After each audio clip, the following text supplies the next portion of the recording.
The altimeter was screaming at him. 50 feet, 45, 40. Flight Lieutenant Michael Esmonde kept the nose of his B-24 Liberator pointed straight down at the grey water of the Bay of Biscay, his co-pilot calling out numbers that would have made any sane pilot pull up immediately. 35 feet, 30. The ocean was rushing up to meet them with terrifying speed, whitecaps clearly visible now, individual waves distinguishable. 25 feet. 20 feet, skipper. The co-pilot's voice was tight. Esmonde levelled off. The bomber shuddered as it transitioned from dive to level flight, so low that spray from the wave tops spattered against the nose. Ahead, barely 400 yards away, the conning tower of U-603 was just disappearing beneath the surface, the submarine's crew having spotted them too late. The Germans were diving, but they were going to be too slow. Depth charges away. 4 Mark 9 charges tumbled from the Liberator's bomb bay, each packed with 200 pounds of Torpex explosive, each fused to detonate at precisely 25 feet of depth. Esmonde pulled back hard on the yoke, the bomber clawing for altitude as the ocean behind them erupted in 4 massive columns of water. If you're enjoying this deep dive into the story, hit the subscribe button and let us know in the comments from where in the world you are watching from today. When the spray cleared, U-603 was gone. Oil bubbled to the surface, followed by debris, pieces of wooden decking, a life jacket, the distinctive circular remains of a pressure gauge. Esmonde circled once, his crew photographing the kill, then radioed the position back to base. 1 U-boat destroyed. Time elapsed from visual contact to confirmed kill. 90 seconds. It was 7:15 in the morning on July 2nd, 1943. Before breakfast was over, Allied aircraft operating over the Bay of Biscay would sink 2 more U-boats using identical tactics. 3 submarines destroyed before the sun was fully up. 3 of Germany's most sophisticated weapons reduced to spreading oil slicks by aircraft flying so low they could practically touch the waves. This was the result of a revolution in anti-submarine warfare that had occurred in the spring of 1943, a tactical shift so dramatic that it transformed the Battle of the Atlantic almost overnight. The change wasn't in the aircraft themselves, or even in the weapons they carried. The revolution was in how low they were willing to fly. To understand why this mattered, you need to understand what came before. In 1942, when Allied aircraft hunted U-boats in the Atlantic, they did so from altitudes measured in hundreds of feet, sometimes thousands. The reasoning seemed sound. Higher altitude gave you better visibility of the ocean surface, let you spot submarines from farther away, gave you time to maneuver for an attack run. But that reasoning contained a fatal flaw. A U-boat on the surface in 1942 could dive completely disappear beneath the waves in about 60 seconds. Less. If the crew was experienced and moved fast, an aircraft at high altitude, even one that had already spotted its target, needed time to set up an attack run, to line up properly, to release weapons at the right moment. By the time depth charges hit the water, the submarine was often already deep enough that the charges exploded harmlessly above it. The U-boat's pressure hull was strong enough to withstand tremendous force, but only if that force wasn't close enough. A depth charge needed to detonate within about 15 feet of the hull to rupture it, within 30 feet to cause serious damage. The statistics from 1942 were grim. British RAF Coastal Command flew roughly 7,000 hours of anti-submarine patrols in the Bay of Biscay during the first half of that year.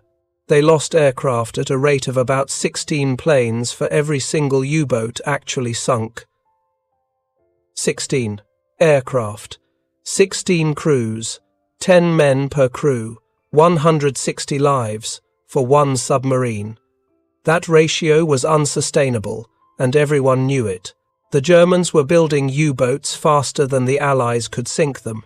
Admiral Karl Dönitz, commanding the U-boat arm, had nearly 400 submarines operational by the spring of 1943, and his crews were sinking Allied merchant ships at a rate that threatened to strangle Britain's supply lines entirely. Something had to change. That something turned out to be a device called the absolute altimeter.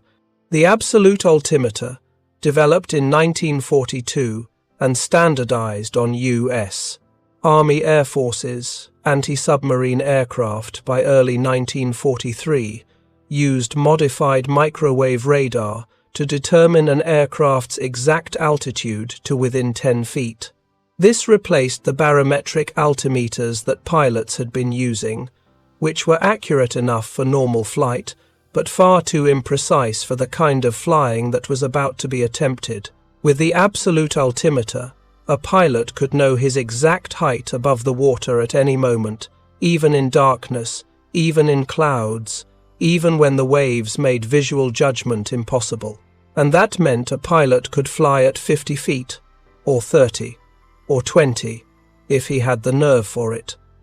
The tactical implications were revolutionary. An aircraft at 100 feet of altitude took precious seconds to dive to attack position.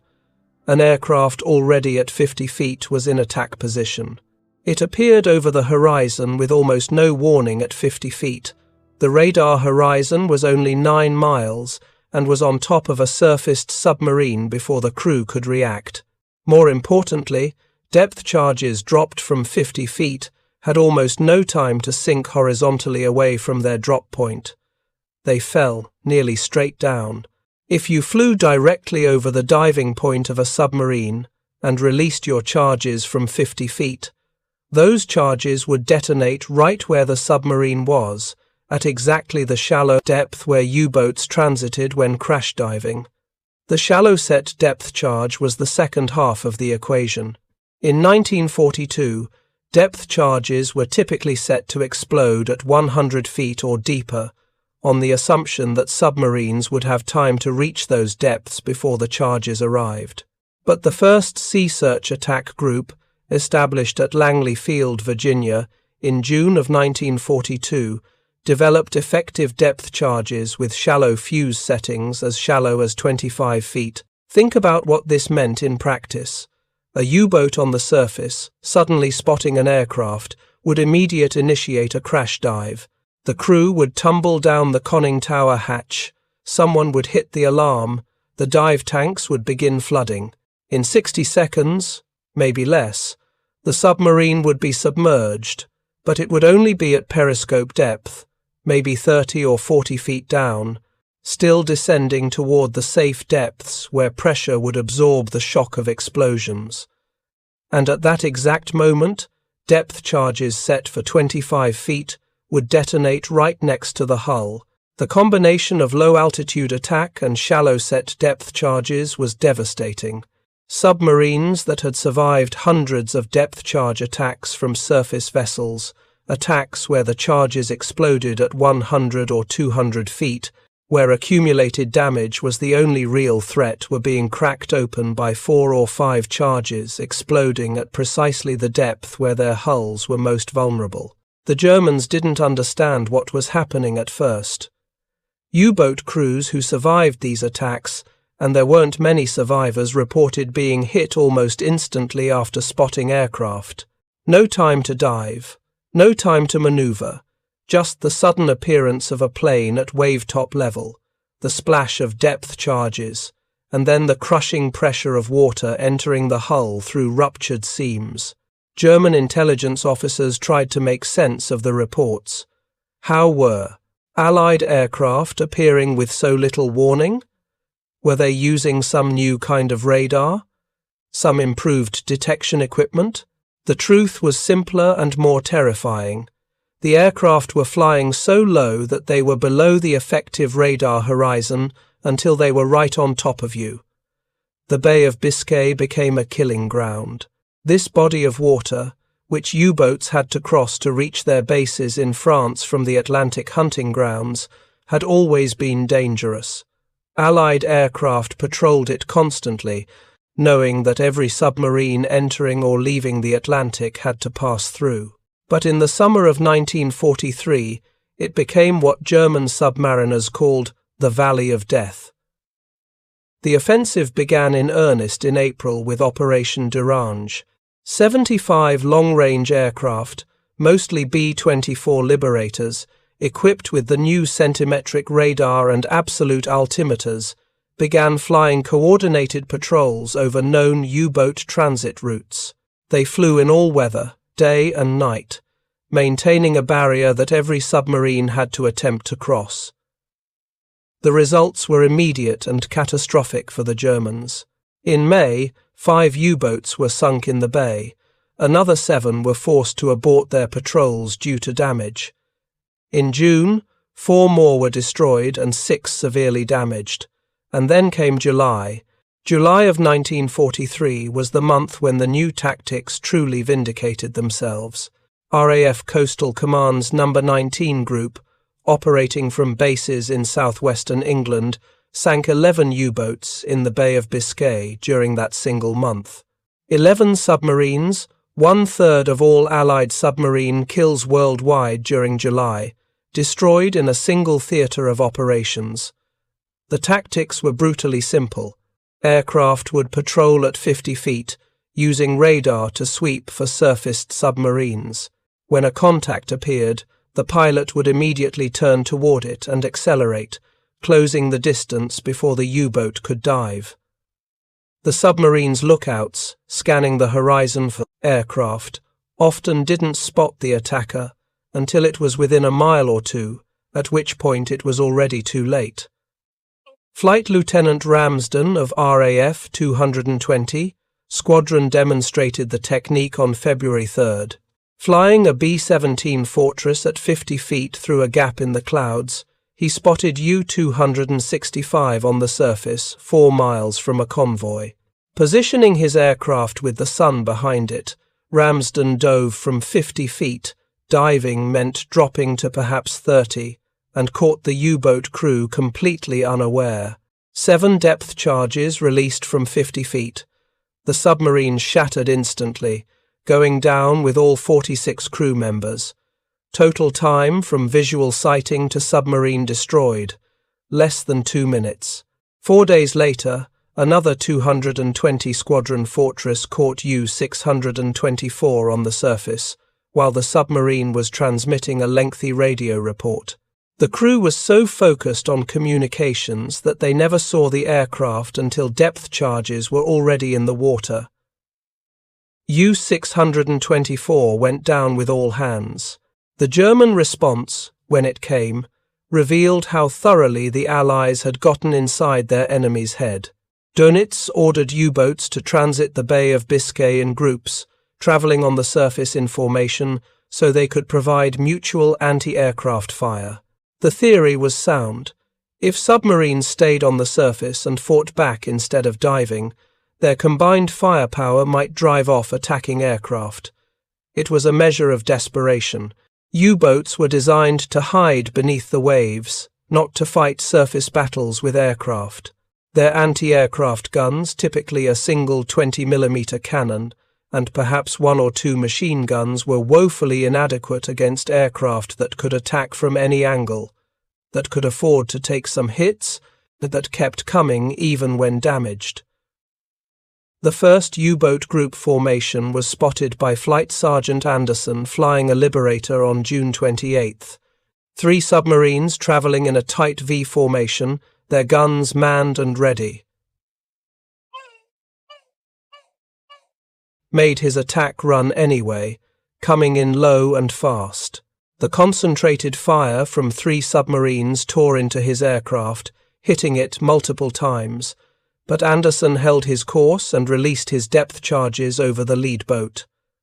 The Liberator barely made it back to base, but one of the 3 submarines didn't make it home at all. The experiment with flak boats, heavily armed U-boats designed specifically to fight aircraft, failed even more spectacularly. U-441 was equipped with twin armoured turrets mounting quad 20mm cannons and a 37mm semi-automatic gun. On July 12th, it encountered 3 RAF Beaufighters in a ferocious surface duel. The problem was fundamental. A submarine is an unstable gun platform, rocking in the waves, while an aircraft is fast and maneuverable. U-441's crew managed to hit the attacking planes multiple times but couldn't prevent them from making their attacks. The submarine suffered 10 dead and 13 wounded before managing to escape. Dönitz wrote in his diary, "The submarine is not an ideal anti-aircraft weapon." The flak boat program was quietly abandoned. What the Germans were learning, at terrible cost, was that the tactical calculus of anti-submarine warfare had fundamentally shifted. For the first 3 years of the war, submarines had been hunters, predators that struck from concealment and disappeared before retribution could arrive. Now, suddenly, they were prey, hunted relentlessly by aircraft that could find them with radar and kill them before they could dive. The statistics tell the story. In the first half of 1942, not a single U-boat was sunk or damaged by transit area patrols in the Bay of Biscay. 0. In the 6 months from April through September of 1943, 26 U-boats were destroyed by aircraft in the bay alone. 26 submarines, each representing an investment of millions of Reichsmarks, each carrying a crew of 40 to 50 highly trained specialists, each capable of sinking tens of thousands of tons of Allied shipping removed from the war in a single body of water. And every single one of those kills followed the same pattern. Aircraft at wave-top height, depth charges set for shallow detonation, submarines caught in the worst possible position, submerged just deep enough to trap them, not deep enough to save them. The human cost was staggering. German U-boat crews had always faced terrible odds. About 3/4 of all U-boat men who served in World War II died in action. But the Bay of Biscay in the summer of 1943 became particularly nightmarish.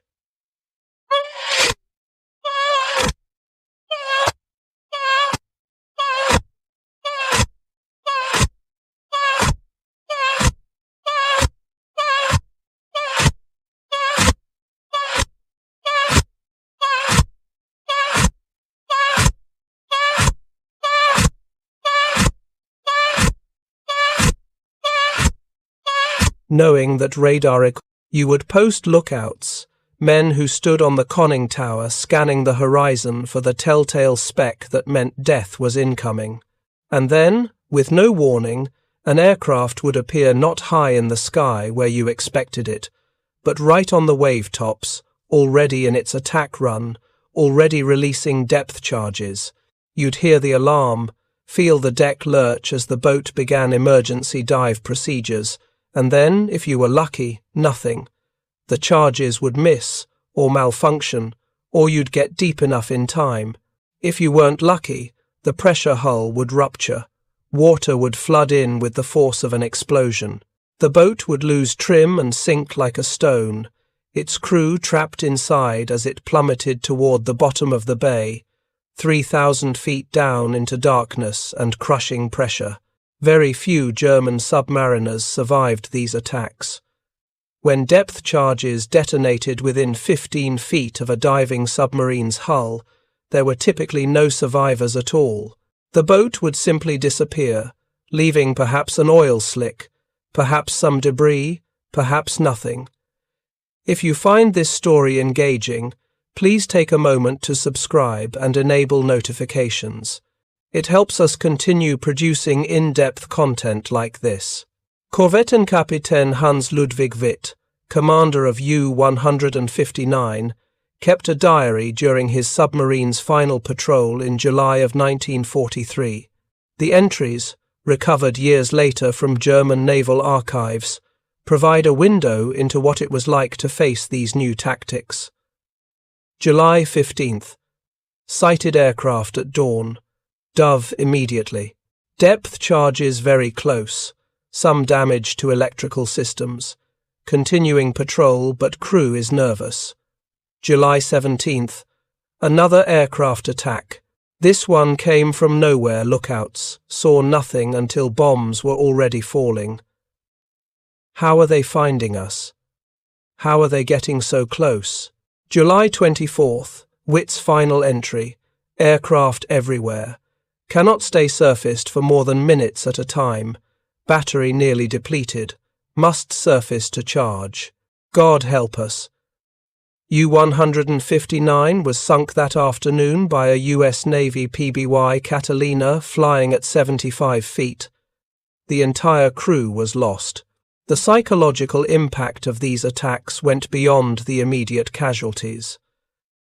German submarine crews had always understood that their service was dangerous, but danger you could understand and prepare for was one thing. This was something else. This was being hunted by an enemy you couldn't see coming, who could kill you before you had time to react, against whom your submarine's primary defense diving was essentially useless. The morale reports from U-Boat Command in the summer of 1943 make for grim reading. Crews were requesting transfers to surface ships.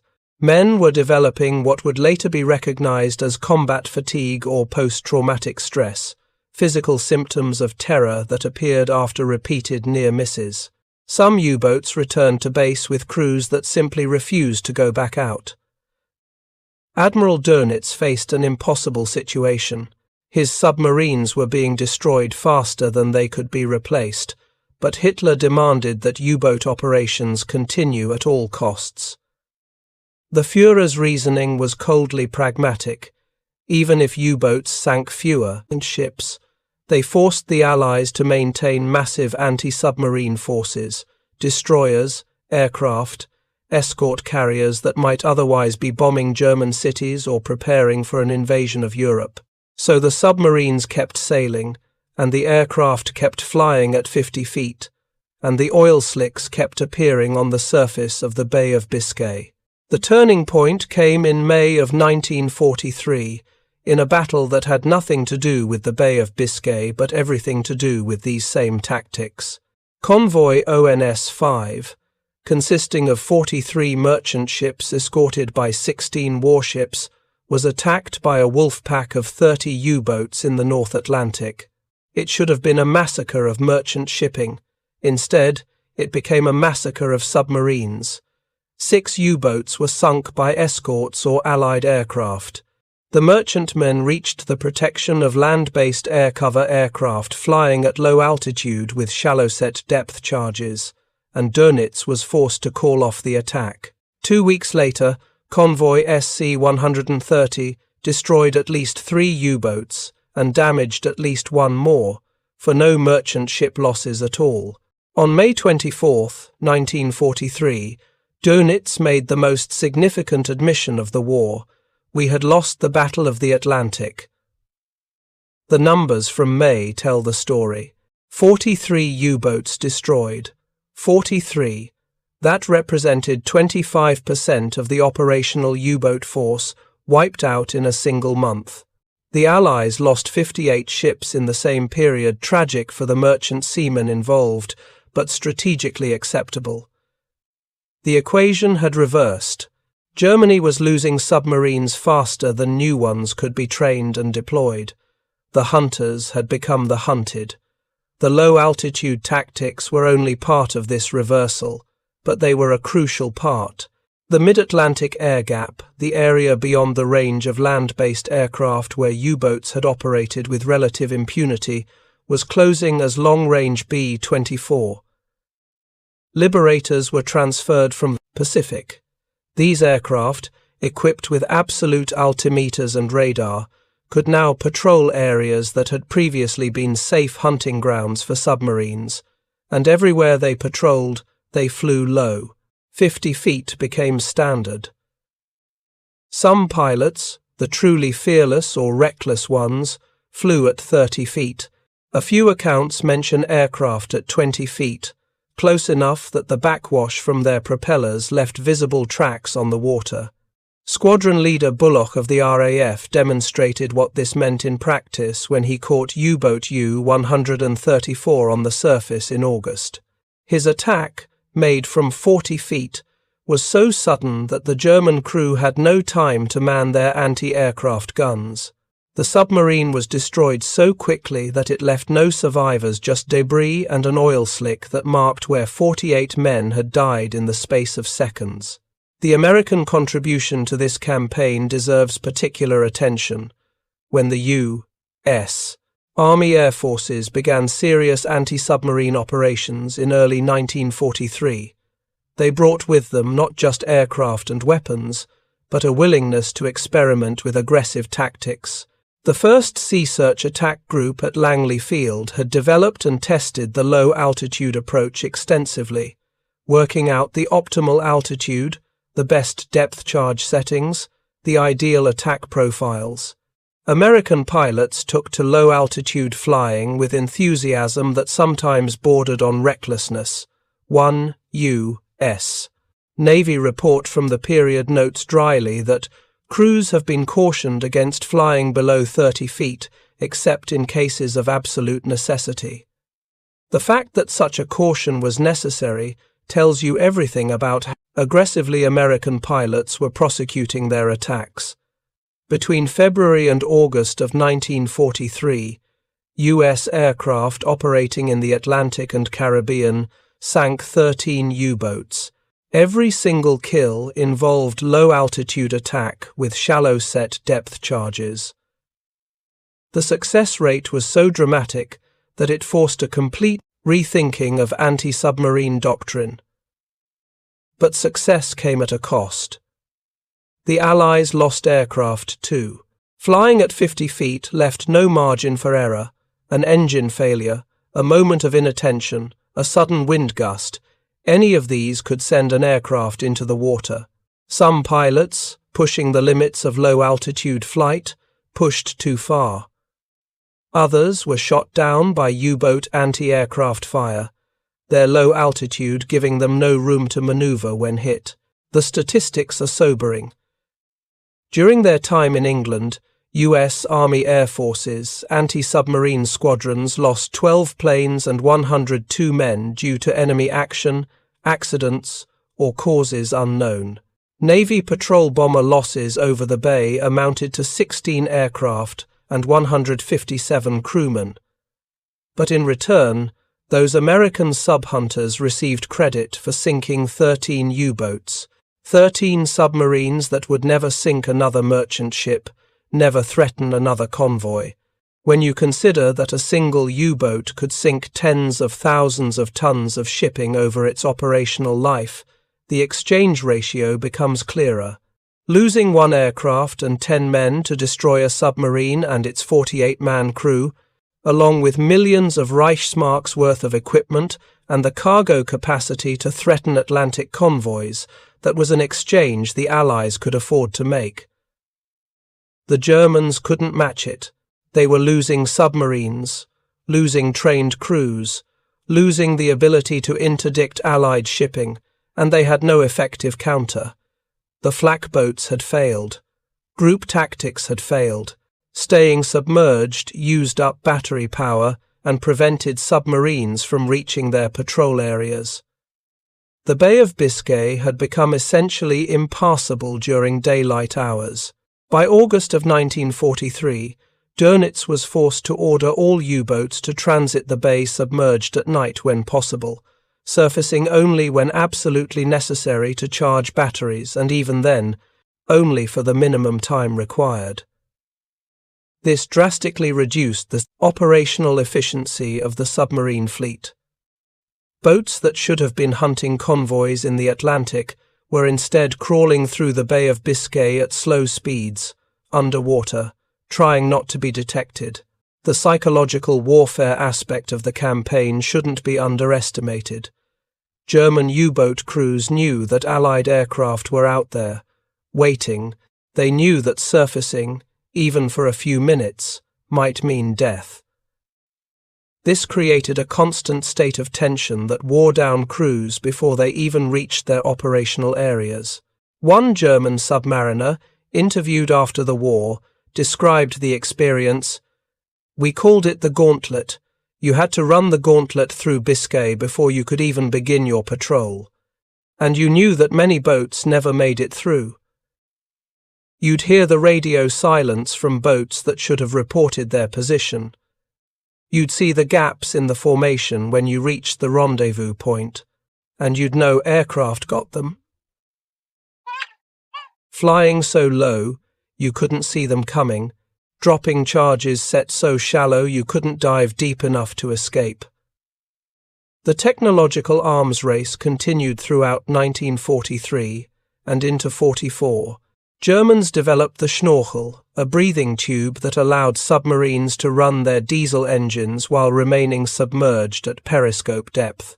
This helped, but it didn't solve the fundamental problem. Allied radar could detect even a Schnorchel mast, and aircraft would attack the moment they had a contact. The Germans also developed improved radar detectors, devices that could warn submarine crews when they were being illuminated by Allied radar. But by the time you received a radar warning from an aircraft at 50 feet, that aircraft was already in its attack run. The warning gave you perhaps 10 seconds, not enough time to dive deep enough to matter. By the end of 1943, the situation in the Bay of Biscay had stabilized into a pattern that favored the Allies overwhelmingly. Aircraft maintained constant patrols. Submarines attempted to transit as quickly as possible, often in small groups, always alert for attack. Most made it through, but enough didn't that the bay earned its reputation as the Valley of Death. The broader strategic implications were profound.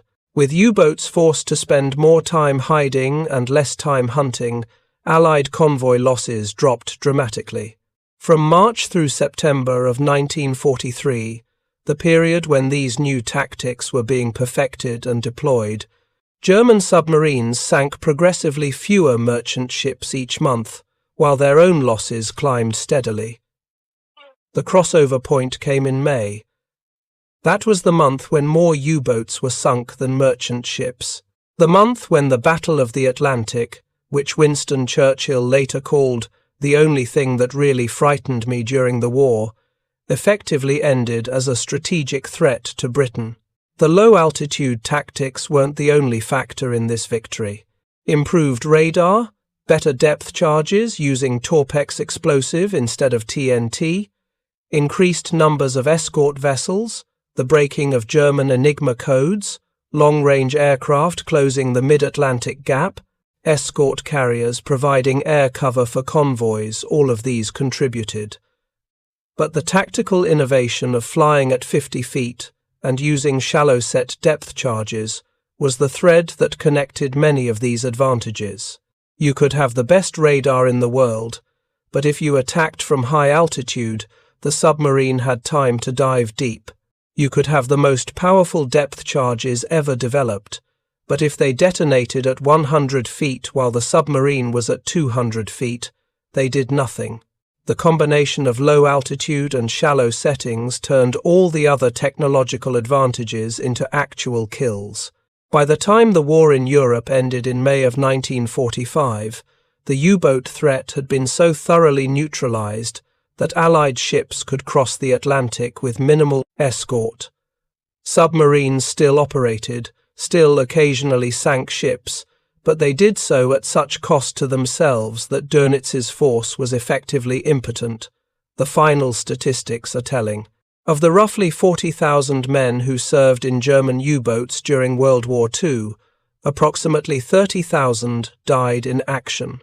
That's a casualty rate of 75% higher than any other branch of the German military, higher than the Japanese kamikaze corps, higher than just about any military force in modern history.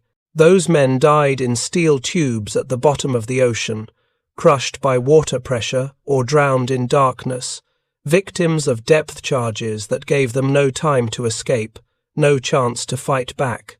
Many of them died in the Bay of Biscay, killed by aircraft they never saw coming, flying at altitudes that seemed impossible, until suddenly those aircraft were right there, and it was too late. The Allied aircrew who flew these missions rarely talked about them after the war.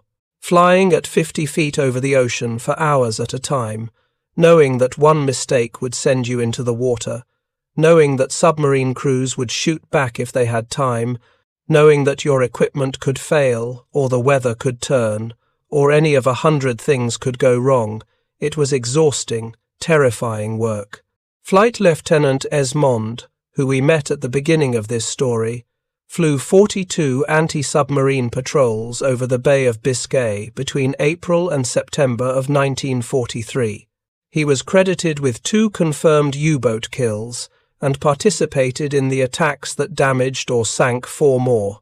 After the war, he returned to England, worked as a commercial pilot for British Airways, and raised 3 children. His son asked him once, in the 1970s, what it had been like to fly that low over the water. Esmonde thought for a long time before answering. Terrifying, every single time. But we knew what we were doing was working. We could see it in the statistics: fewer merchant ships sunk, more U-boats destroyed. So we kept flying low, kept attacking, kept hunting them. Because that's what won the war.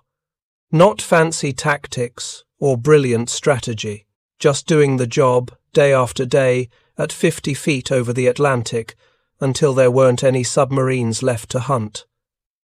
That's the essential truth of the low-altitude anti-submarine campaign.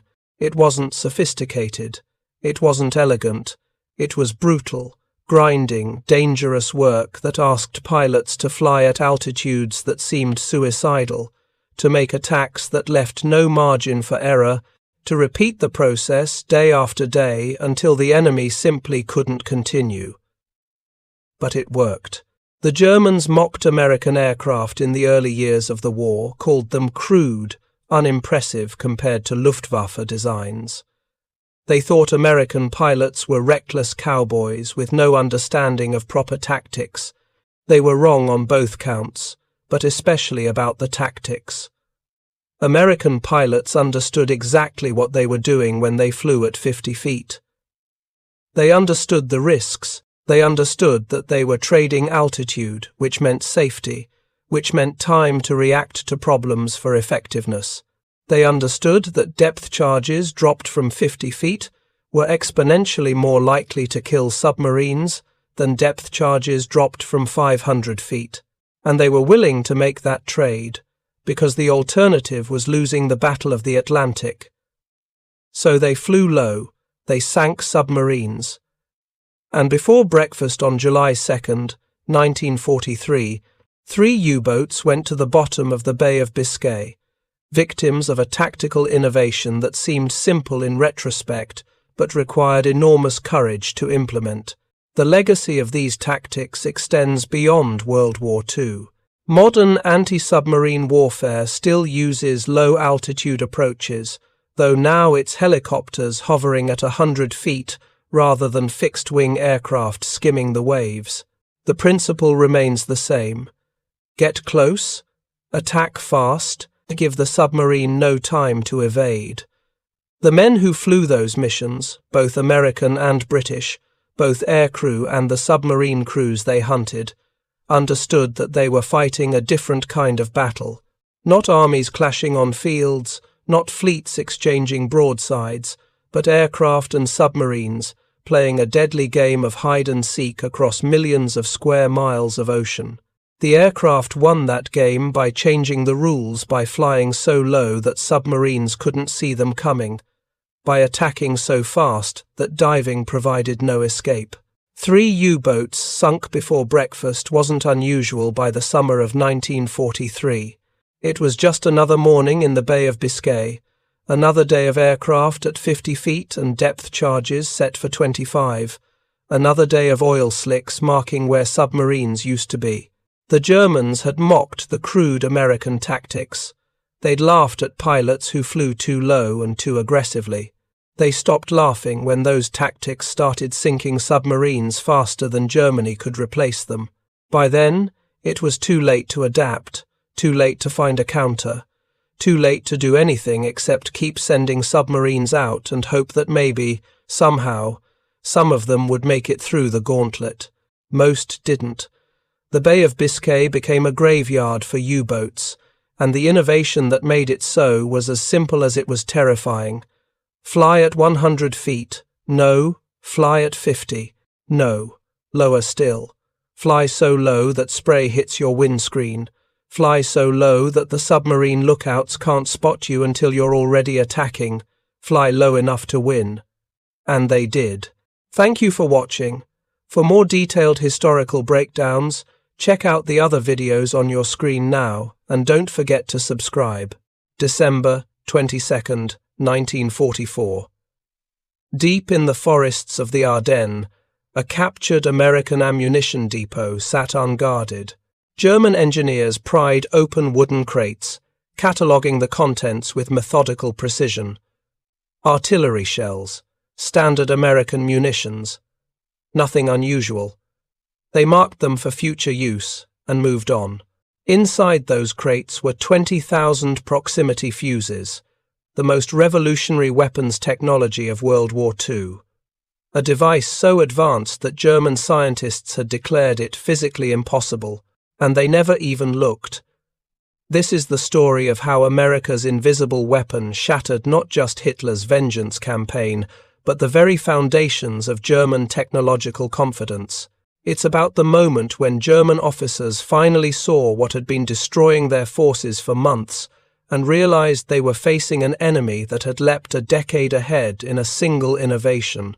Our story begins not in the forests of Belgium, but 6 months earlier, above the grey waters of the English Channel. June 13th, 1944. 1 week after Allied boots hit the beaches of Normandy. At 4:15 in the morning, a new sound split the darkness over southern England, a harsh, mechanical pulse, a buzzing drone that would become the signature of terror for the next 80 days. The first Vone flying bomb struck a railway bridge in London. 6 people died instantly, 30 were wounded, 200 left without homes. Hitler's promised Wunderwaffen had arrived, and for the German High Command, it represented everything they believed would turn the tide of war. A weapon too fast to intercept, too cheap to match, too innovative to counter. The Vone was designed by Dr. Robert Lusser, a man convinced that mathematics made his creation untouchable. Each missile carried nearly a ton of explosives at over 400 miles per hour, launched to impact, just 15 minutes. To shoot one down, a British pilot had to dive at maximum speed, close to within 200 yards of a flying bomb, and hope his bullets found their mark before the explosion consumed them both. Lusser had run the calculations. The odds of interception were statistically negligible. Major General Walter Dornberger, head of Germany's advanced weapons program, shared Lusser's confidence. Even if only 1 in 4 V-1s reached London, he calculated, the damage would exceed the entire Blitz of 1940 and 41, at a fraction of the cost in men and resources. For the first time since the dark days of 1940, Berlin's military planners felt the momentum shifting back in their favour. If you're enjoying this deep dive into the story, hit the subscribe button and let us know in the comments from where in the world you are watching from today. The attacks began with devastating effect. That infamous buzz became London's new reality. The sound of the pulse jet engine, sputtering and roaring overhead. Londoners learned quickly, when the buzzing stopped, you had seconds to find cover, because silence meant the fuel had run out, and the bomb was falling. For the first few weeks, chaos reigned. Britain's coastal anti-aircraft batteries fired thousands of shells. Hit rates were abysmal. The technology they relied on was the same clockwork mechanism that had been in use since the First World War. A timed fuse. A tiny mechanical timer manually set before each shot. The process was desperate mathematics under impossible pressure. Radar operators tracked the Vone's speed and altitude. They relayed data to gun crews. The crews calculated the exact time until the missile would reach firing range. They set the mechanical timer. They fired. And they prayed their calculations were perfect. From the moment a Vone appeared on radar to trigger pull, less than 30 seconds. A single miscalculation, a delay of half a second, meant the shell exploded in empty air while the Vone screamed past unharmed. German engineers knew all of this. They used identical time-fuse technology in their own anti-aircraft guns. They understood the limitations intimately. They were certain their weapon had found the perfect vulnerability in British defences. For 2 weeks, they were right. V-1s fell on London like clockwork. The destruction mounted. Then the numbers began to change. By late June, British batteries were destroying 60% of incoming bombs, far higher than anyone expected. German analysts reviewed the reports with measured concern. Perhaps improved radar, perhaps better trained crews, still within the realm of possibility. But by mid-July, something had shifted fundamentally. The interception rate climbed to 74%, then 79%.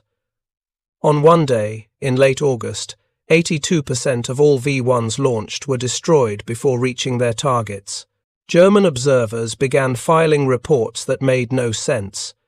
V-1s flying straight and steady, suddenly erupting into fireballs, mid-flight. The anti-aircraft bursts weren't hitting the missiles directly. Shells were detonating 50 feet away, 100 feet away. Yet somehow, impossibly, the V-1s fell from the sky like stones, and British gun crews were using far fewer shells per kill than before. It was as if every gunner in England had become a perfect marksman overnight. Oberst Max Wachtel, commander of the Vone campaign, was alarmed. Something was very wrong. He suspected sabotage at the launch sites, defective missiles, enemy infiltration. He ordered comprehensive inspections, test launches, engineering reviews, security investigations. Every test came back flawless. The V-1s were functioning exactly as designed. The mystery deepened. It seemed the problem only manifested after the missiles crossed the channel. Something invisible was waiting in British airspace. Something the Germans couldn't see, couldn't measure, couldn't understand. The truth lay thousands of miles away, in a quiet laboratory in Silver Spring, Maryland, the Johns Hopkins Applied Physics Laboratory, where a team of American scientists had achieved what German physicists had already proven impossible. They called it the VT fuse, variable time fuse, a deliberately misleading designation meant to disguise its true purpose. It was, in reality, the world's first functional proximity fuse, a miniature radio transmitter and receiver packed into the nose of an artillery shell. The principle was elegant. As the shell flew through the air, it broadcast radio waves. When those waves bounced back from a nearby target, a specialized vacuum tube called a thyrotron triggered the detonation at precisely the right distance. No more guesswork, no more timing calculations, no more near misses. The shell knew when to explode. The irony was profound. German scientists had explored the exact same concept. They'd tested over 30 different designs throughout the 1930s. Every single prototype failed. The forces involved in firing an artillery shell were simply too extreme. 20,000 times the force of gravity in a fraction of a second. Rotation speeds of 25,000 revolutions per minute. The delicate components shattered every time. To German engineers, the idea of a functional proximity fuse was laughable. Like trying to fire a radio out of a cannon and expecting it to still work on the other end. The physics made it impossible. So they abandoned the research in 1940, redirecting resources to projects that seemed more achievable. They never looked back. What they didn't account for was American industrial imagination working at full capacity. Dr. Merle Tuve led the effort. A physicist with an obsessive attention to detail and an unlimited mandate from the United States Navy. He assembled the finest minds from universities and corporations across America: Western Electric, Raytheon, Sylvania, General Electric. Each company brought specific expertise. Together, they were told to make the impossible real. The vacuum tubes were the first challenge. Standard radio tubes would have turned to powder under artillery forces, so engineers studied hearing aid components, the smallest, most durable tubes in mass production. They redesigned them from the ground up, sealed them in wax and plastic, reinforced every fragile connection. The result could survive 20,000 G-forces and keep functioning. The battery was the second revolution. Standard batteries would rupture on firing or lose power during storage. Section T invented something new: a tiny glass ampule filled with electrolyte solution, suspended in a dry cell. The shock of firing shattered the glass. The electrolyte mixed with zinc and carbon plates. The battery came alive instantly, powering the fuse for its brief, deadly flight. Every component was a marvel of miniaturization. Every connection was a solution to a problem Germany had deemed unsolvable. But genius alone couldn't win the war. The real triumph was scale. By 1944, over 100 factories across America were producing proximity fuse components. Most workers had no idea what they were building. Security was absolute. The Crosley Corporation, famous for refrigerators and radios, converted entire assembly lines. At peak production, 10,000 workers, most of them women, produced 16,000 fuses every single day. Sylvania Electric in Ipswich, Massachusetts, produced more than 5 million fuses over the course of the war, the most of any location. By the end of 1945, American industry had manufactured 22 million proximity fuses, at a cost of over $1 billion in 1940s money. For context, Germany launched approximately 10,000 Von flying bombs during the entire campaign. America built 2,000 fuses for every German vengeance weapon. The wonder weapon was being defeated not by another wonder weapon, but by assembly lines run by machinists and mothers. The British reorganized their entire anti-aircraft defense around the American fuse. They called it the Diver Belt, a concentrated wall of guns along the southeastern coast. Every incoming Von had to fly through this gauntlet, and critically, any unexploded shells would fall into the English Channel, keeping the fuse technology secret. The new American SCR-584 radar tracked targets automatically, feeding precise data directly to gun directors. Gunners only had to load and fire. The shells did the rest. As V-1s entered the kill zone, the sky transformed. Shells detonated not randomly, but with surgical precision. Each explosion calculated to inflict maximum damage. V-1s began falling into the channel like flaming meteors. On that single day in late August, 82% of all incoming missiles were destroyed. The Germans were stunned. Part 2 of 3 Wachtel's headquarters descended into something approaching panic. How could their unstoppable weapon be failing so catastrophically? They searched for saboteurs. They tested materials. They examined every component of every Von being produced.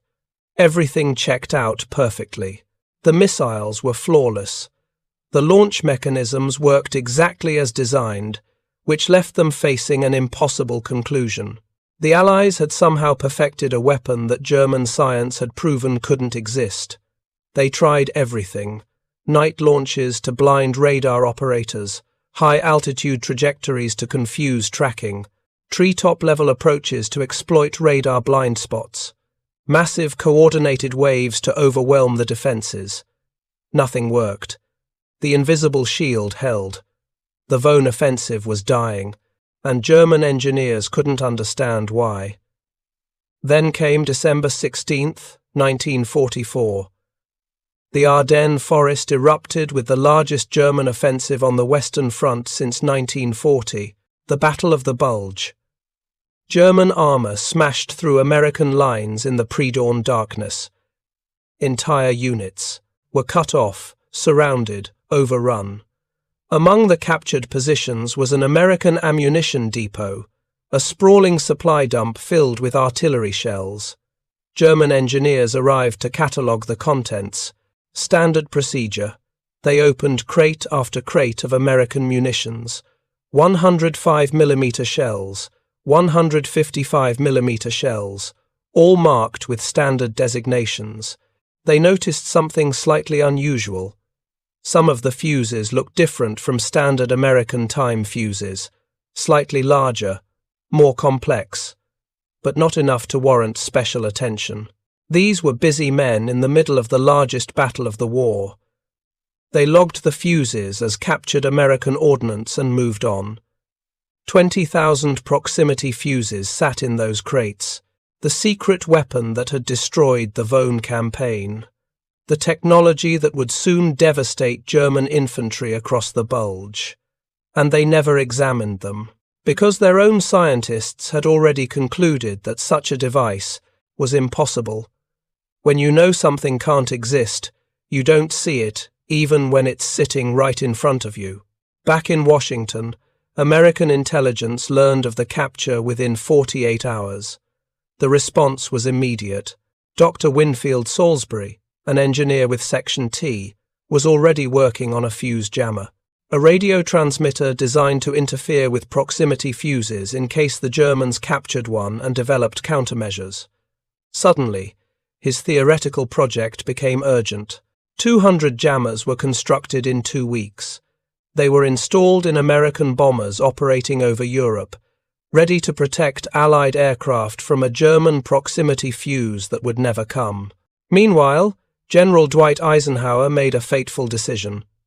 For months, the Pentagon had forbidden the use of proximity fuses over land. The risk of a dud shell falling into German hands was too great. But the Bulge was different. American forces were being pushed back. Casualties were mounting. The weather was so bad that air support was grounded. Artillery was the only advantage left. Eisenhower demanded authorization to use the new fuses, not just for anti-aircraft defense, but for field artillery against German infantry. On December 18th, just 48 hours into the German offensive, authorization came through. 200,000 shells equipped with proximity fuses, codenamed POSIT, were rushed to the front. What happened next changed land warfare forever. Traditional artillery tactics relied on shells exploding on impact with the ground. Soldiers survived by taking cover in trenches, foxholes, behind trees. A shell might land 10 feet away and kill no one if the terrain provided shelter. But proximity-fused shells didn't hit the ground.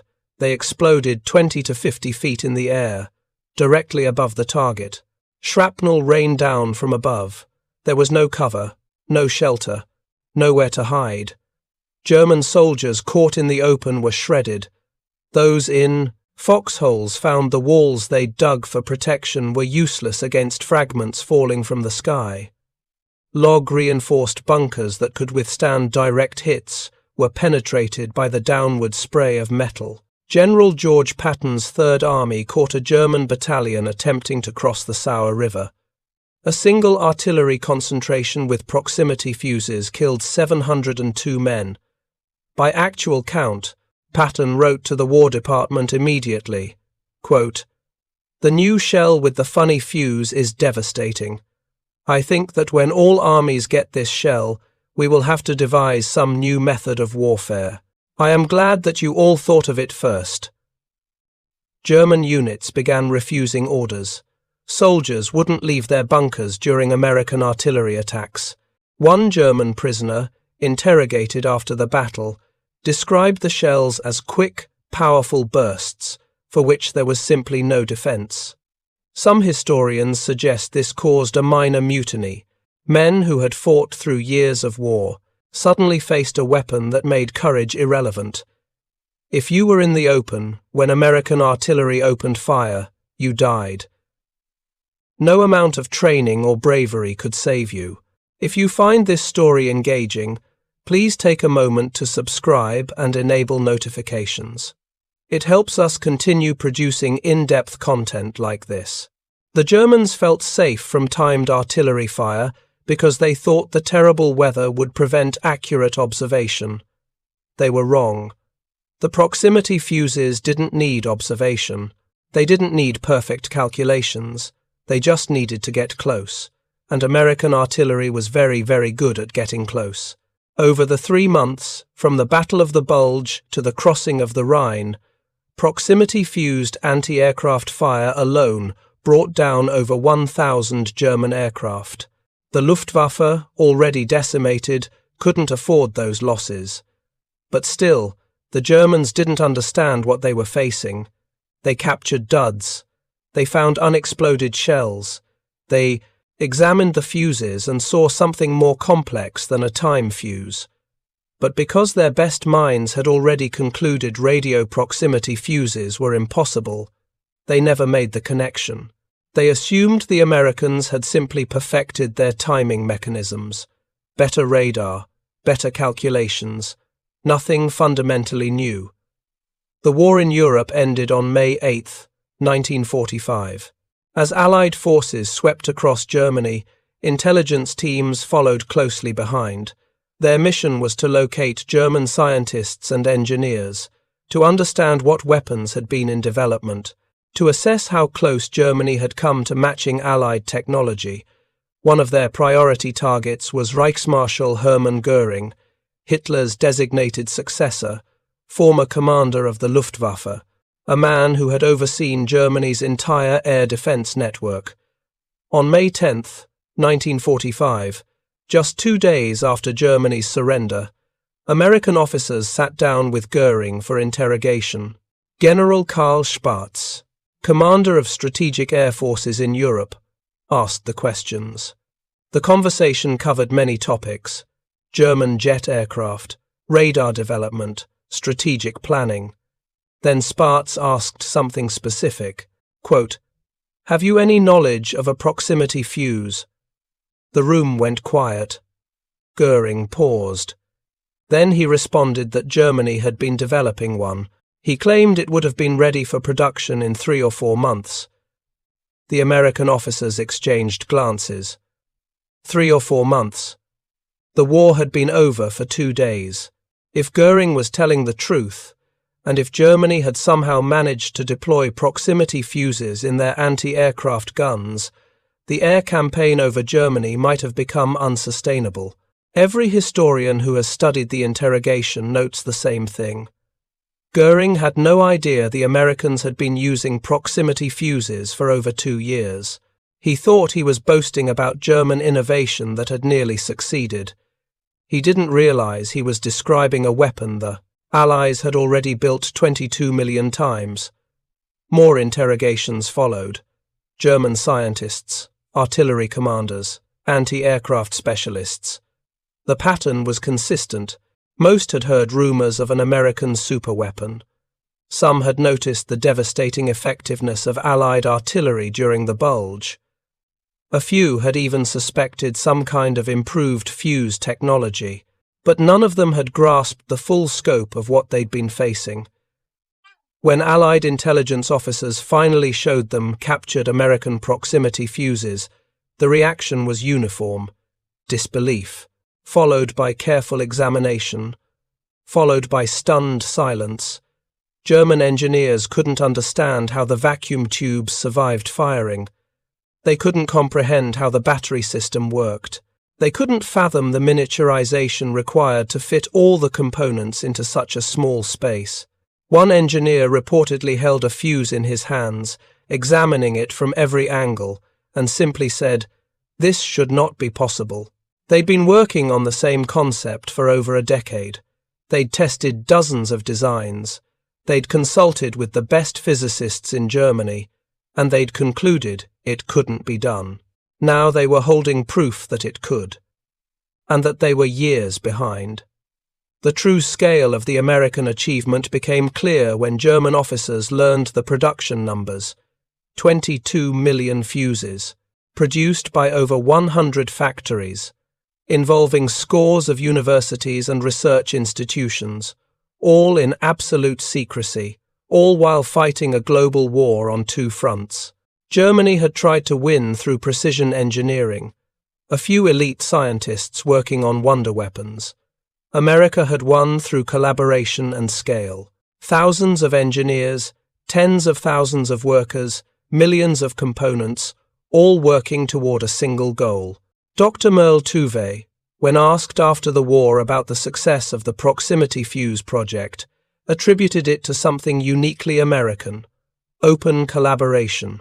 Scientists from competing universities working together, corporations sharing proprietary techniques, military officers listening to civilian researchers, everyone focused on solving the problem rather than protecting their own prestige.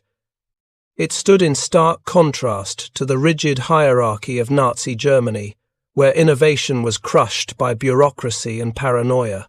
The proximity fuse changed warfare in ways that are still felt today. Before the fuse, it took an average of 2,500 shells to shoot down a single aircraft. After the fuse, it took 100.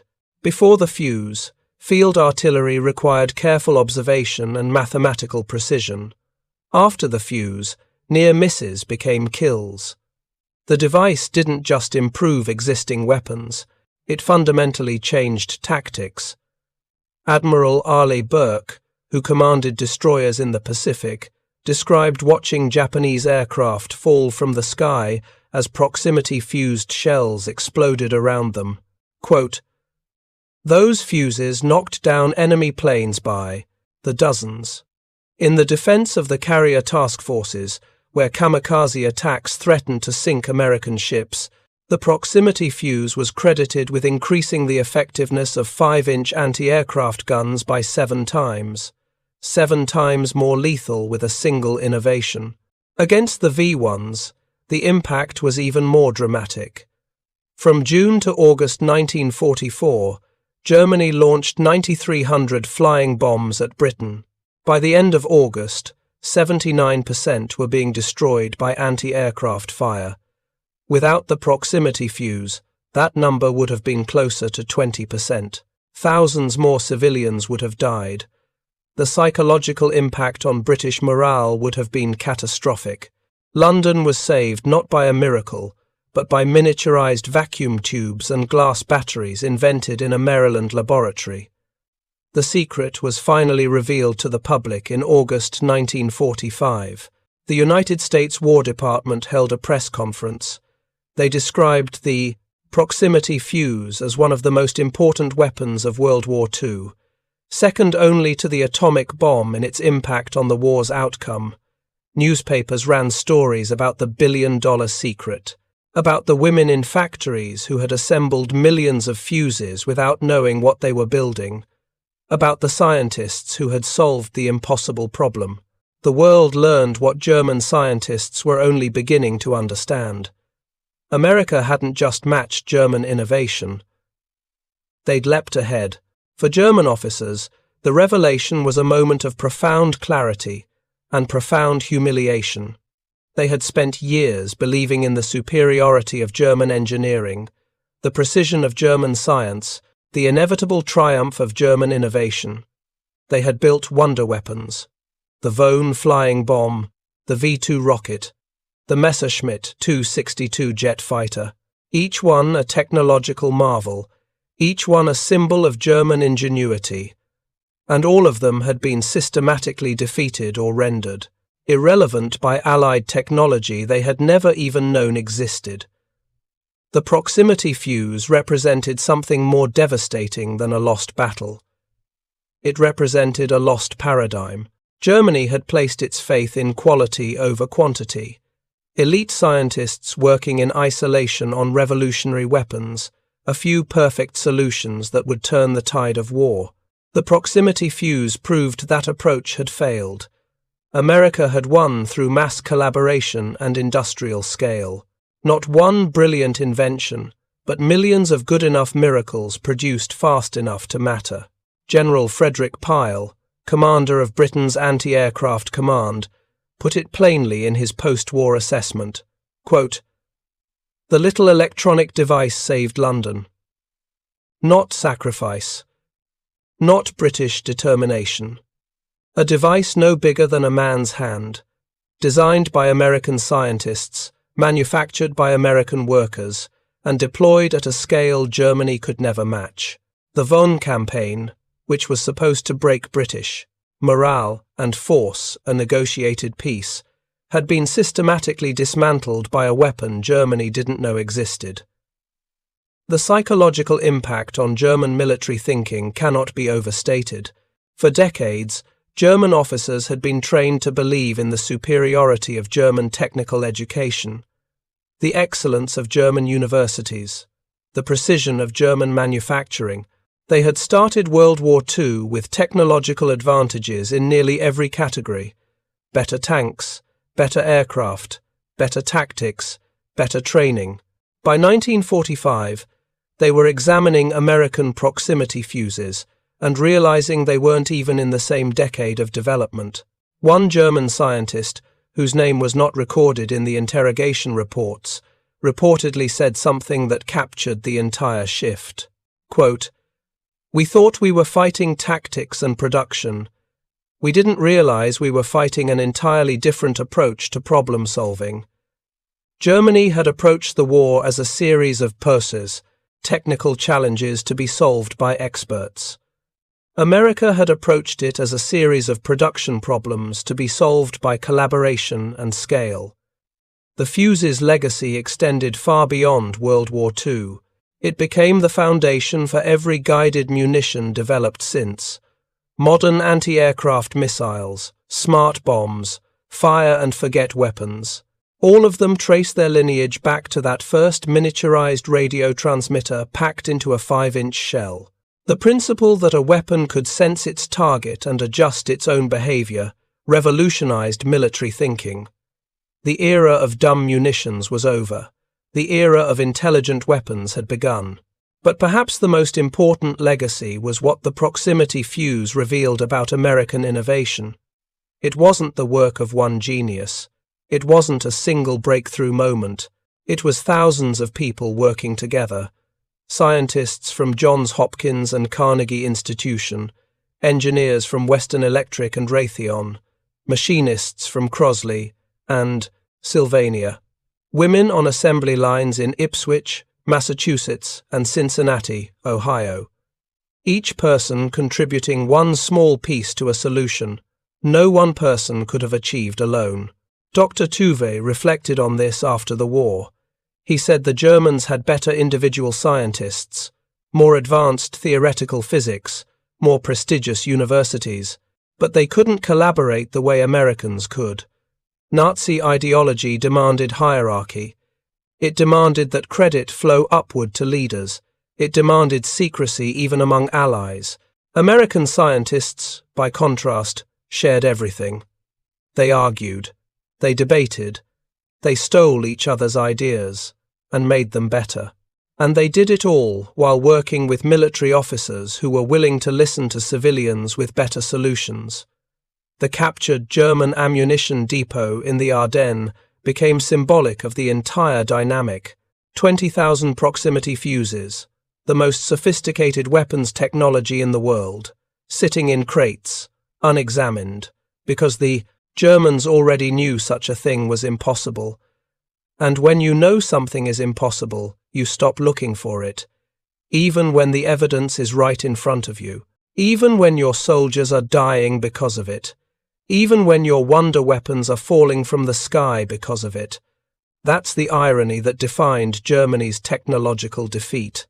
They lost not because they lacked brilliant scientists. They lost because their brilliant scientists couldn't imagine that anyone else could solve a problem they had failed to solve.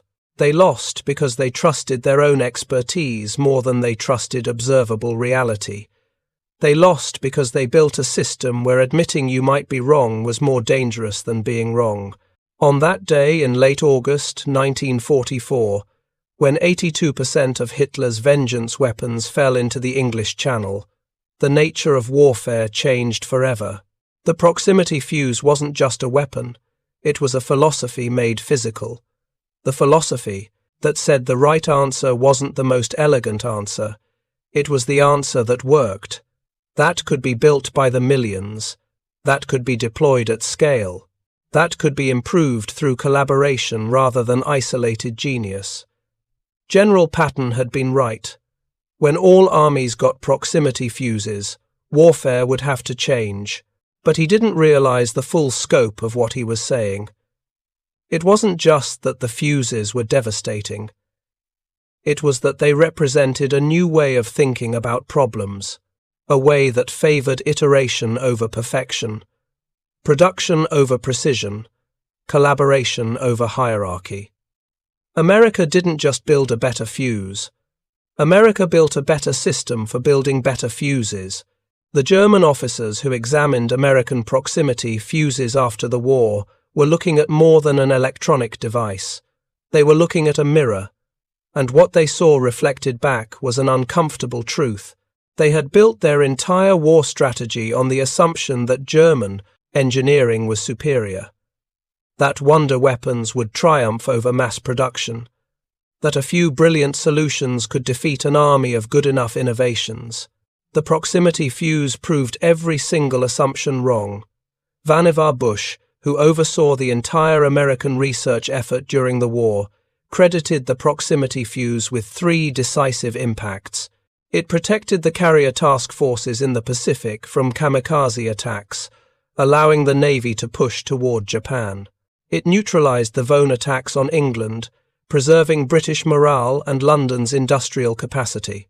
And it changed the tactics of land warfare during the Battle of the Bulge, making traditional infantry formations obsolete. 3 separate theaters of war, 3 decisive advantages, all from one device. But Bush also noted something else. He said the proximity fuse was important not just for what it did, but for what it proved could be done. It proved that American industry could innovate under pressure, that American workers could master complex manufacturing, that American scientists could collaborate at scale. It proved that democracy, for all its inefficiencies and arguments and compromises, could organize itself to solve impossible problems faster than dictatorship. That was the lesson German officers learned too late. The lesson they should have learned from those 20,000 fuses sitting unexamined in the Ardennes. The proximity fuse remains largely unknown outside military history circles. It doesn't have the dramatic appeal of the atomic bomb. It doesn't have the visible spectacle of radar. It's a small device that made shells slightly better at hitting targets. But in terms of lives saved and battles won, it may have been the most important American innovation of the entire war. 22 million fuses. Over $1 billion invested. Hundreds of thousands of workers, all to solve a problem Germany had already given up on. When that first proximity-fused shell exploded near a port, Japanese dive bomber off Guadalcanal in January 1943, no one could have predicted the full scope of what had just been unleashed. The crew of the USS Helena had just fired 3 shells and destroyed a target they couldn't precisely aim at. It seemed like luck. It was American ingenuity operating at a scale Germany couldn't comprehend and couldn't match. On that summer morning in 1944, as German V-1s fell into the Channel by the dozens, something more than missiles was being destroyed. An entire philosophy of warfare was being dismantled. The idea that superior design could overcome superior production. The idea that isolated genius could defeat collaborative innovation. The idea that knowing something was impossible meant it couldn't be done.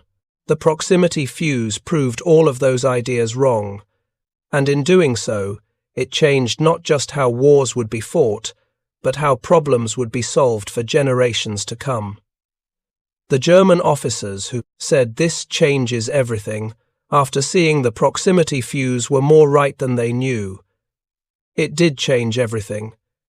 It changed how nations would approach technological development, how militaries would think about weapons systems, how engineers would balance perfection against production, how scientists would collaborate across institutions and disciplines. The fuse was small, its impact was immeasurable. Today, when a missile adjusts its course in flight, when a smart bomb finds its target, when any weapon senses and responds to its environment, it's following a path first cleared by vacuum tubes packed in wax, glass ampules of electrolyte, and hearing aid components modified to survive 20,000 G-forces. The technology has advanced beyond recognition, but the principle remains the same. A weapon that knows when to explode is infinitely more effective than a weapon that only hopes to explode at the right time. And perhaps that's the final lesson of the proximity fuse. Hope is not a strategy. Genius alone is not enough. Knowing something is impossible doesn't make it so. What matters is the willingness to try anyway, to collaborate, to iterate, to build and test and fail and rebuild until the impossible becomes real. That was the secret weapon that won World War II. Not the fuse itself, but the system that created it, and the people who believed it could be done even when the best minds in Germany had already proven it couldn't. Thank you for watching. For more detailed historical breakdowns, check out the other videos on your screen now, and don't forget to subscribe.